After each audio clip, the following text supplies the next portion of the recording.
नमस्कार, मैं हूं नीलू।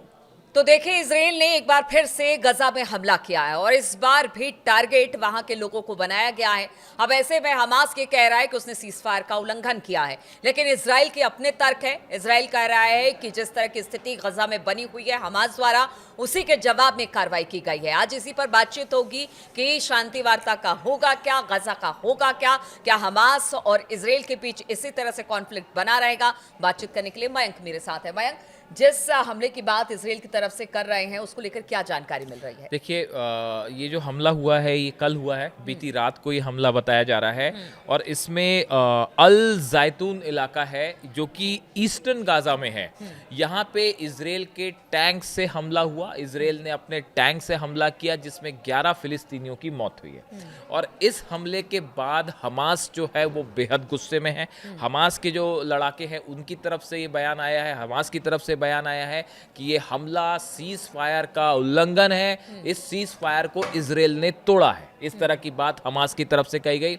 देखिए, हमने अपना वीडियो बनाया था नीलू, हमने बताया था कि 72 घंटे में सीज फायर खतरे में पड़ जाएगा। और आज देखिए करीब चौथा पांचवा दिन है सीज फायर हुए। इस बीच में और देखा हाँ, है कि और सीज फायर जो है वो टूटने वाली नौबत आ गई है। इजराइल का हमला हुआ, 11 उसमें मौत है। और सबसे बड़ी बात है कि इसमें 7 बच्चे शामिल हैं, जिसको लेकर सबसे ज्यादा आलोचना हो रही है कि 7 बच्चे जो है वो इस हमले में मारे गए हैं। हाँ, और महिलाएं भी हैं और 7 बच्चे भी इसमें शामिल हैं। अब देखिए, उसके बाद जो खबर, जो बयान इजराइल की हमास की तरफ से दिया गया है उसमें ये कहा गया है, according to Hamas the Israeli occupation forces fired a tank shell directly at the family vehicle as they attempted to inspect their home, killing 11 members including 7 children and 3 women.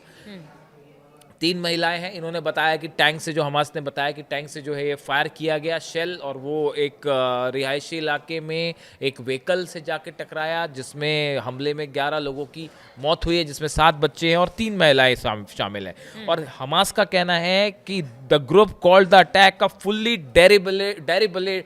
डेरिबरेट crime, कि ये जानबूझकर हमला किया गया। ये कहना है हमास का कि ये निशाना बना के जो हमला किया गया, ये जानबूझ के हमला किया गया है। और इजराइल की तरफ से जो पहले पॉलिसी चल रही थी उसी को आगे बढ़ाने की ये कोशिश है। इसके साथ ही इन्होंने ये भी कहा है कि this massacre comes with in the context of the occupations continuous violation of recently reached cease fire agreement. जो सीज फायर एग्रीमेंट हुआ इसका पूरी तरह से वायलेशन है, ये हमास का कहना है। और हमास की तरफ से ये भी बयान आया कि अगर ऐसा हमला होता है, जारी रहता है, तो इजराइल को इसका जवाब भी दिया जाएगा।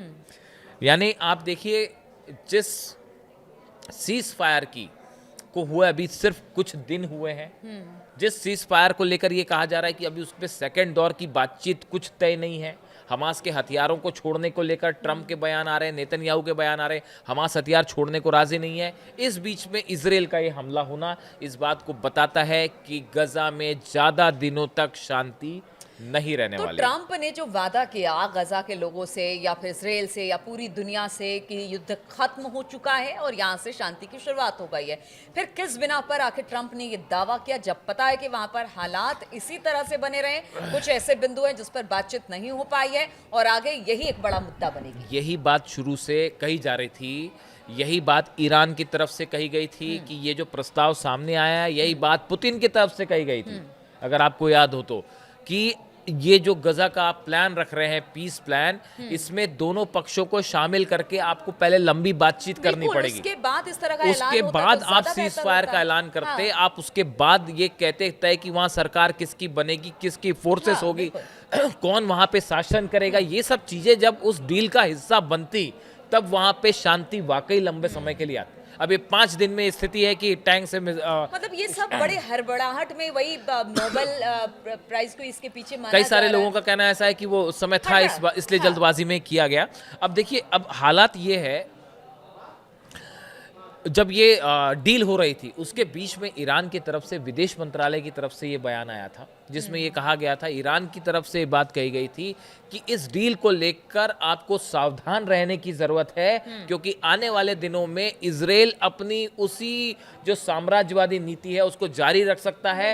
इजराइल धोखा दे सकता है और फिर से हमला कर सकता है। जिस दिन डील साइन हो रही थी हमास के साथ, जिस दिन डील पर सिग्नेचर हो रहे थे, उसके एक दिन पहले ईरान की की तरफ से बयान आया था कि आप देखिएगा कि फिर से कहीं पलटवार ना कर दे, और जो बात कही गई ईरान की तरफ से, ईरान के विदेश मंत्रालय की तरफ से, वो बात एकदम सच साबित हुई। और अब देखिए ये हमला फिर से उसी बात को बता रहा है, कुछ ना कुछ 11 लोगों की मौत। अब इसराइल में आप इसराइल के जो हमले हैं 70,000 से ज़्यादा ऑफिशियल फिगर है, असल में बताया जाता है कि लाखों लोगों की गजा में मौत हुई है। ऐसे हालात में अब ये सीज फायर के बीच 11 लोगों की मौत, और दूसरी बड़ी चीज़ जो है वो ये है कि हमास के हथियार छोड़ने को लेकर, और जो बंधक जिनकी डेड बॉडीज हमास के पास है, उसमें हमास का कहना ऐसा है कि वो अलग अलग मलबे में दबे हो सकते हैं, जिसको खोजने में टाइम लगेगा। रेड क्रॉस की तस्वीरें आई हैं गजा से, जो उन डेड बॉडीज को खोजने की कोशिश कर रहे हैं। लेकिन इस बीच नेतन्याहू ने डोनाल्ड ट्रंप से फ़ोन पर बात की है, और नेतन्याहू ने ये आरोप लगाया है कि हमास जानबूझकर ये डेड बॉडीज वापस नहीं कर रहा।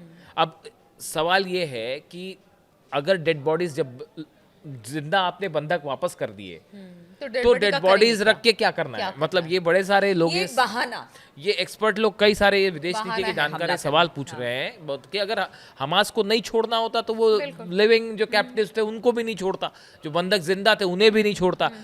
हमास की तरफ से ये कहा गया, और जहाँ पे रेड क्रॉस जो है उसको खोजने की कोशिश कर रहा है कि जिन इलाकों में वो थे बंधक आसपास, वहाँ पे जो बिल्डिंगें गिरी हैं एयर स्ट्राइक की वजह से, उन मलबे को हटाने का काम चल रहा है। तस्वीरें सामने आ रही हैं, बुलडोजर से और दूसरी मशीन से उसको हटाया जा रहा है, इस उम्मीद में कि शायद नीचे बंधकों की जो है उनकी कुछ बॉडीज होंगी।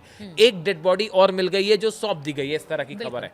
यानी देखिए यहाँ पे जो फर्स्ट फेज वाली बात थी, अभी उसी पे मामला गड़बड़ाया हुआ है, और उसी के बीच में ये हमला हो जाता है। और दूसरी तरफ हमास की तरफ से बात साफ कर दी गई है कि ऐसा अगर कुछ भी होता है तो हम जवाब देंगे। अगर एक नेचुरल सी बात है कि इजराइल की तरफ से हमला होगा तो हमास की तरफ से भी जवाब आएगा। इस सूरत में क्या, अब आप देखिए गजा में सिचुएशन इसलिए फंस गई है कि इजराइल की फोर्स, अमेरिका की फोर्स अंदर आने को राजी नहीं है। अमेरिका अपनी फोर्स भेजेगा नहीं, कोई दूसरा देश भी अपनी फोर्सेस गजा भेजने को राजी नहीं है। वो पीस प्लान के लिए तो फिर भी भेजने को राजी है। इजिप्ट ने कहा साहब हम अपनी फोर्स भेज सकते हैं, लेकिन वो किसके लिए? पीस प्लान के लिए। वो वहां लड़ने के लिए फोर्स नहीं भेज रहे। बिल्कुल, तो वहां पर व्यवस्था बेहतर बनाने के लिए वहां पर। अब ऐसे सिचुएशन में अभी भी बड़ा हिस्सा है गाजा का जिसमें इजरायली फोर्सेस हैं। कुछ जगह से हटी है, लेकिन कुछ जगह पर अभी भी बड़े हिस्से पर इजराइल की फोर्सेस हैं, तो उनको अभी बाहर आना। वो कह भी रही है कि अब जब तक हमास इसी तरह से, क्योंकि पीछे हमने जो देखा कि इजरायली जासूस कह के कुछ लोगों को हमास की तरफ से मारा गया, तो उनका यही कहना था कि हमें विश्वास नहीं है हमास पर, इसलिए हम अपनी सेना को पीछे नहीं करेंगे। हमास ने जो है वो ग्लोबल कमेटी से, देशों से, जो है ह्यूमन राइट्स ऑर्गेनाइजेशन से अपील की है, फिलिस्तीनियों के जो संगठन है उन्होंने अपील की है कि इजराइल के ऊपर दबाव डाला जाए कि ये जो सीज फायर हुआ है इसका सख्ती से पालन किया जाए। तो अभी देखिए, अभी तो बात सीज फायर की ऐसी स्थिति है कि उसके बीच में ये हमले हो जा रहे हैं। तो सीज फायर ट्रंप हमास को रोक पा रहे हैं और ना नेतन्याहू को रोक पा रहे हैं। तो अब इन हालात में आप ये मान के चलिए कि ईरान की तरफ से जो बात कही गई थी कि ये फिर से हमला होगा, फिर से सीजफायर कभी भी टूट सकता है, वो हालात और फिर क्या मामला और पेचीदा हो गया, वो खड़े हो गए। अब देखिए ये इसमें कुल मिला के बात ये है कि जो डेड बॉडीज हैं, अगर ये डेड बॉडीज नहीं मिलती हैं, ठीक है, तो यहाँ पे हालात फिर से बिगड़ते दिख रहे हैं। देखिए एक बात तो साफ है, इसमें कोई दो मत नहीं है कि गजा को कैप्चर करने का जो प्लान था वो तो फेल हो गया।